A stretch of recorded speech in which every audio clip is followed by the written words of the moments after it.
So this thing is a beast. I first saw this on Momentum Productions IG a couple of weeks back, and he had set this thing up with the Weebill S, obviously on the Steadicam, and also a body stabilizer. And I was like, what the hell is that? And then James Matthews did it on his YouTube, and I was like, what? Nah, I've got to try this out for myself. So I thought, damn, I'm gonna make a video of the process and about my version, because man, this thing is super cheap, and just a little bit of a thoughts on what I think this would actually be used for. And at the end, I want to go through a question that I received, which will be how to set up your gimbal and the Steadicam. Let's get into it.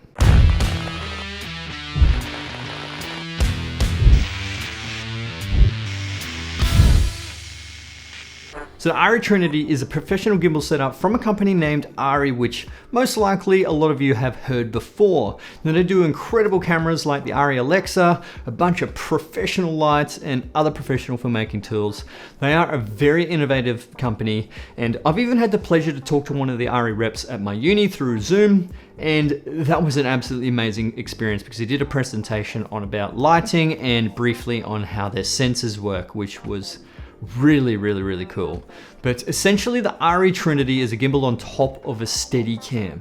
Now this obviously isn't the legit version, and to get the legit version you're gonna have to spend about 50,000 US just for the rig. Now I can understand that's expensive, but you are holding cameras that are like 100K plus on top of that rig. So you wanna make sure that it is fully secure and top-notch quality. Now here, my friends, this one is under 500 US, these two together. And it does a very similar job. Yes, this is a cheap Steadicam that I actually got off eBay. It cost me around 60 bucks at the time, which is probably about 40 US. I used it a lot with my Nikon D750 back in the day, but then I eventually got the Crank 2, and then this just got thrown in the cupboard and caught a little bit of dust. Now you can see I went to Bunnings or Home Depot and got these little weights here because it wasn't heavy enough. This is a really light piece of junk. And yeah, I had to make it a little bit heavier. And I never did a video on Steadicam, so what a great debut video for this to be in. So yeah, obviously the Weebill S is about 400 US. The only reason why I use this is that it is small and it is super powerful. Otherwise, you can use any gimbal whatsoever, providing that it can actually hold your camera. Now this whole rig isn't really just for looks. Like, essentially it gives you a whole nother axis to work with, and it can make your gimbal movements so much easier and smoother. But what I found the most useful was actually the size. Like, surprisingly, it's bigger. It actually was easier to use because it allowed me to get higher or even lower to the ground without any effort whatsoever. Even if I went over the top of a bench and did a long reach, it was so easy to use, and it was just, I didn't have much bouncing movements like you would just with your gimbal. That is a really cool thing about Steadicams, that it works a lot different to your gimbal. Now it is really important to know how to balance these two gimbals and obviously the Steadicam, because if it's not balanced, you'll find it extremely hard to use, and essentially you won't be able to do some of the movements properly. You really need to understand how the Steadicam works, because I know gimbals are very easy to use, and a lot of people have gimbals. Not many people have had experiences with the Steadicams, so you really need to understand how the Steadicam works. Now this whole setup could be extremely useful for product commercials or even just regular commercials, because having that ability to go from low to high or vice versa, or even fully reach out in front, is super duper handy, and it just makes it look like a more of a professional shot. Obviously once you get used to it, it does take a while to get used to, but I do have some experience with the Steadicam, so I was quite used to it at first. I still do need to get used to this whole combination, but it is a lot easier than if I hadn't had an experience with the Steadicam. Now the question I got was actually from JGab Photography. Now this was a few weeks ago, asking me about how to set up his gimbal, because he had the exact same setup, the A6400 with, I think it was the Sigma 16 on a gimbal, and his wasn't balancing correctly.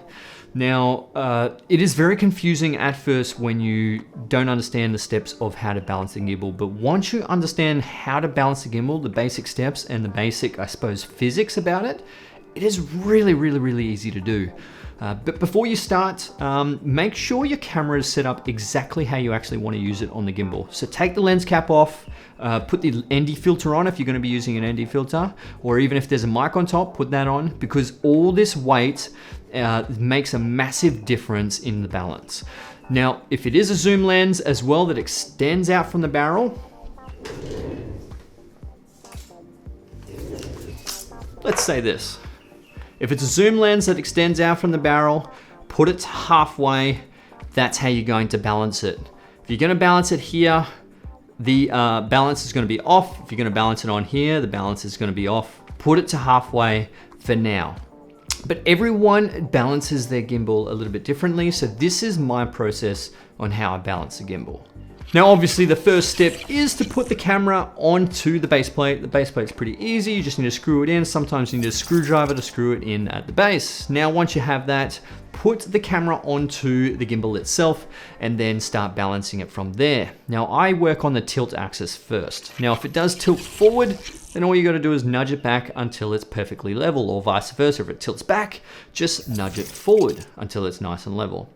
Now I start to work on the roll axis. So if it rolls to, say, the left, then just nudge it to the right. So use the opposite direction to what it's rolling or tilting in.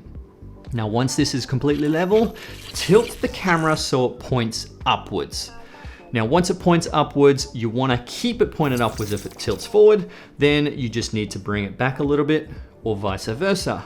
Make sure it's nice and steady, bring it back to the normal or level to the ground, and just make sure it stays there. Once it stays there, you're done. You've just got to work on the pan axis now. So tilt the gimbal on the side, so if it's parallel to the ground, and if it moves fastly towards the ground, then you're most likely going to have to move the gimbal closer to the center of gravity. So nudge it a little bit more forward. Once you've done that, put it back onto the legs and fine tune some of those settings just to make it nice and perfect. The better you actually have the gimbal balance, the longer your gimbal battery will actually last, and obviously the least amount of power will actually drain from the motor. Now, essentially the Steadicam is very similar to this. The only difference is that you really need to understand how the counterbalance works. So this is the counterbalance here right down the bottom. You've got two things you need to adjust, is the height of it, and then obviously the weight. So it all depends on how heavy the top part is, the gimbal and the camera, is to how long and how much weight you actually have. Now you just got to set it up horizontal like this with the gimbal on the side, and then let it drop. And it should take about 2 to 3 seconds like this. If it doesn't and goes down too fast, then all you need to do is move the gimbal upwards, or if it goes down too slow, then you need to add a little bit of weight or extend that pole. Anyway guys, I hope you found that very enjoyable. If you did, hit that like button. That would be absolutely amazing. Comment below if you have any questions on how to set this thing up, or any other questions regarding the Arri Trinity. Now, thank you to James Matthews and Momentum Productions for bringing up these ideas. Yes, I did get the idea of them, and I do thank you. The link will be in the description below if you do want to check out their YouTube page or Instagram page. Other than that, my name's Jason Morris, and I'll see you guys in the next video. Let's get it.